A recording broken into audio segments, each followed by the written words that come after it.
Saudações fraternas aos companheiros espíritas e simpatizantes do Espiritismo. Estamos apresentando o programa Jesus por Emmanuel, estudando o livro Vinha de Luz, psicografia de Francisco Cândido Xavier, pelo Espírito Emmanuel. Hoje vamos estudar o capítulo 1, com o tema Quem lê, atenda. Quem vai fazer o estudo para nós hoje é nossa amiga Marina Ericeira. É com você, Marina. Olá, queridos ouvintes. Está começando mais um programa Jesus por Emmanuel.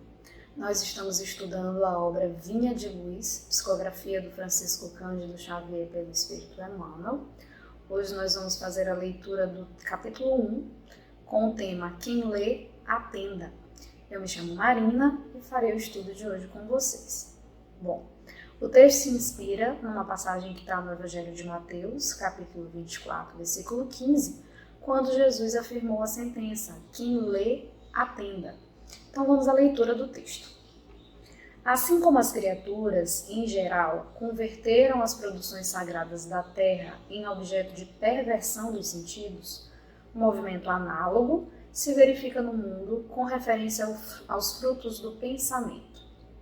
Frequentemente, as mais santas leituras são tomadas à conta de tempero emotivo, destinado às sensações renovadas que condigam com o recreio pernicioso ou com a indiferença pelas obrigações mais justas.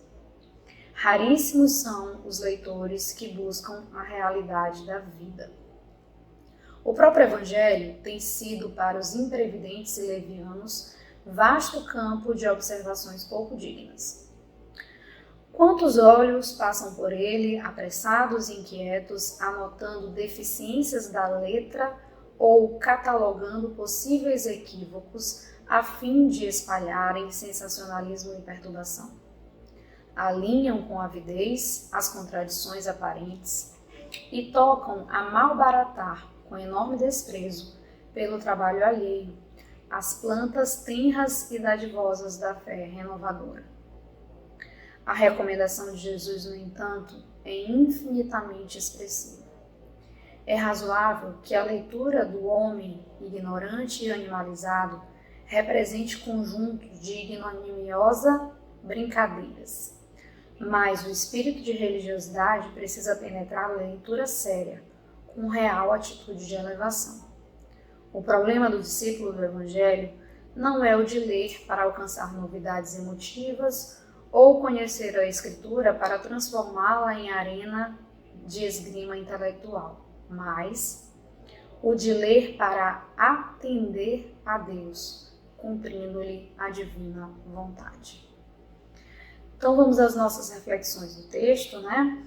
E aqui é muito interessante que o Emmanuel está nos trazendo uma reflexão sobre algo muito importante, muito atual e também secular, de certa forma, porque ele está nos trazendo essa crítica sobre a má interpretação que fazemos de textos sagrados, como o Evangelho, né, e tantos outros, e que nós temos essa inclinação a fazer má interpretação, a buscar equívocos, a buscar deficiências nesse texto para justificar ou validar, né, as nossas imperfeições, as nossas perversões, os nossos maus comportamentos.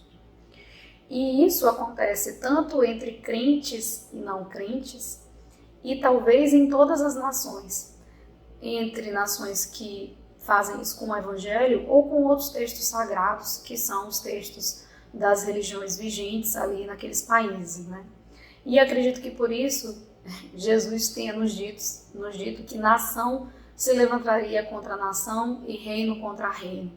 Fruto também dessa ação humana em mal interpretar textos, né? E que por conta dessas más interpretações, situações tão sérias e graves acontecem, né? Desde as situações ali, como por exemplo no Oriente Médio, né? Com a ação de crimes, de terrorismo, né? A ação do homem-bomba, que a gente sabe que é validado ali pelo texto sagrado daquela população. Então a gente vê que nessa ação acontecem violências, acontecem preconceitos, xenofobia, misoginia e crimes que são justificados. Mas essa ação nada tem a ver, né? Não diz sobre o texto em si, diz muito mais sobre esse ser humano, sobre a nossa tendência, né, a buscar uma forma de justificar e validar as nossas imperfeições, as nossas perversões, as nossas más tendências. Então o texto de Emmanuel ele fala sobre isso. Ele fala sobre a capacidade do homem em distorcer bens sagrados para desculpar, né, para ter desculpas para suas ações inferiores. E ele inicia aqui logo nos falando sobre a nossa capacidade de fazer mau uso até de bens sagrados naturais do nosso planeta, converter produções sagradas da terra em objetos de perversão. E aí a gente se recorda da própria ação humana com os elementos da natureza, dos impactos ambientais que nós geramos, né, e causamos males para outros seres da criação por conta do mau uso dos recursos naturais. E vai além, né, quando o Emmanuel nos fala sobre o uso indevido, né, dos textos sagrados. E isso é tão verdadeiro que não é só a questão da má interpretação do texto, mas também de distorções e alterações que esse texto já sofreu ao longo dos séculos, né? Quando lá atrás a Igreja Católica, nesse período em que a Igreja, em que Estado e religião andavam de mãos dadas, aliançadas, e que deturpações, né, foram adicionadas, alterações foram adicionadas ao texto sagrado para justificar dominações, né, alcance de maior riqueza, explorações dos povos, para que os poderosos pudessem obter lucros e enriquecer ainda mais, né, e ter conquistas e justificar ações políticas de dominação e de poder. E isso, na verdade, é um grande desrespeito com quem se doou para escrever esses textos sagrados, né? Todos os apóstolos que fizeram esse grande serviço para que nós tivéssemos em nossas mãos um texto revestido de uma moralidade tão elevada e de ensinamentos tão preciosos.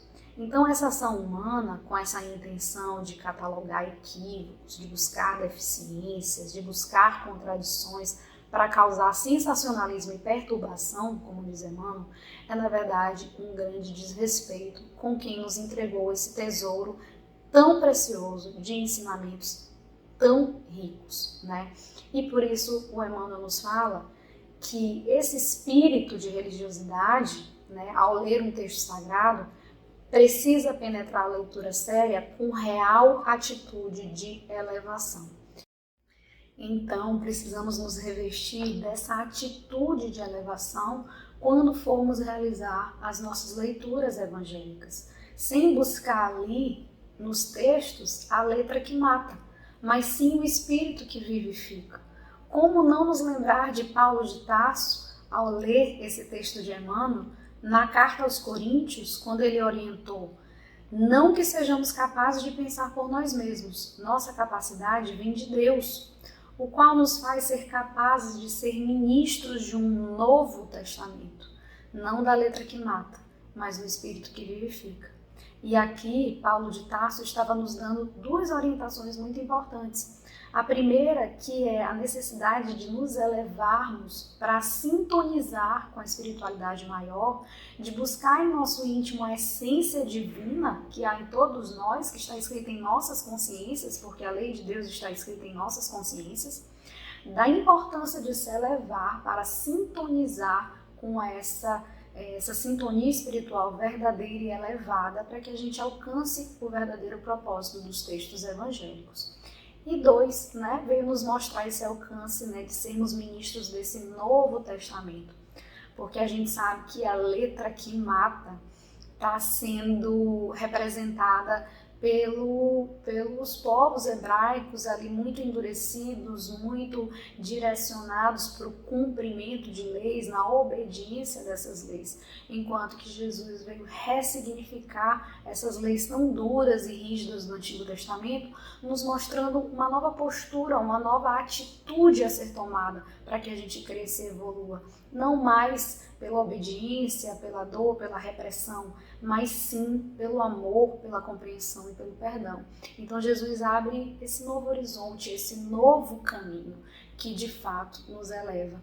Enquanto que buscar a letra que mata nos faz nos debruçar nesse texto com uma atitude inferior, né? Procurando ali algo pelo qual acusar o meu irmão, algo no qual apontar erros e defeitos, recriminar a atitude de alguém. Então, enquanto a nossa atitude lendo um texto sagrado for essa, né, de buscar encontrar nesse texto algo no qual acusar o meu próximo, algo para recriminar o meu irmão, a minha atitude vai ser inferior. Né?